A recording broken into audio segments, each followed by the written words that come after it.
Okay, we want to show you Asian markets overnight because they really took a hit yesterday after those tweets by the president. Today, a little bit of a bounce back, but not a lot. As you can see, Shanghai is up about 0.7%. The Hang Seng up about 0.5%. Korea's Kospi down. Japan down 1.5%. Now, Beijing overnight just confirmed that China's top trade negotiator Liu He is going to be heading to Washington this week for this next round of trade talks. That's going to be Thursday and Friday. But the president has made it clear that the U.S. will not continue to lose money to China. Will the U.S. finally reach an agreement? Let's talk now to a senior research fellow with the Heritage Foundation's Asian Studies Center, Dean Cheng. Dean, it's great to have you this morning. Thank you so much for joining us.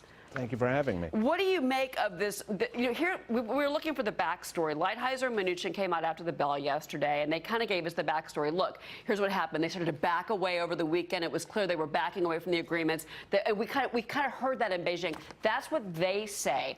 What do you think the Chinese and their intentions are here? I think the Chinese, like any negotiators, are trying to get the best deal they can for China. What that means is they're not really interested in cutting back on the issues of intellectual property theft and things like that, because that's really almost structural. It's almost baked into their system.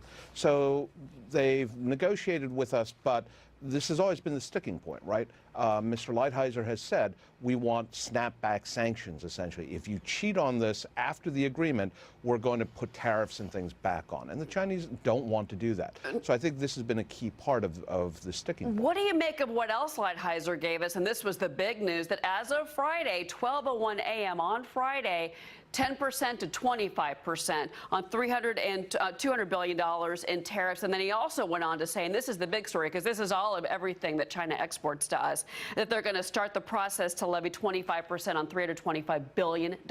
This is everything the U.S. imports basically from China. This is the big guns. This is basically the message going not just from Mnuchin and Lighthizer, but clearly from the White House itself.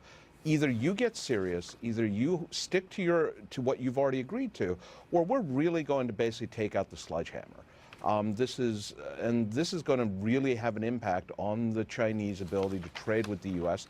and sell goods eventually around the world. You know, it's interesting because we were kind of wondering, here, why did the Chinese have this quick change of heart? But there was this infrastructure event that was held in China, and it was a Communist Party event. It was government officials, about 40 heads of state that were there. It seems that the tune really changed. Does this mean that Xi Jinping does not really have the support that he thought he did or that he needs to actually cut a deal with the United States? I think Xi has certainly consolidated power within the system. But if the reports, one always has to be careful with Chinese statistics. If the reports are accurate and the Chinese economy's rate of growth is slowing down, that's a real warning sign. And adding another 25% in tariffs on all Chinese exports to the United States will only crimp the Chinese economy further. Well, it may not be good for the U.S. economy. Many argued, including a guest from Heritage yesterday, that it is a tax on the U.S. consumer. Dean Cheng, you're a great voice on this. Thank you for being here. Thank you for having me. Yeah.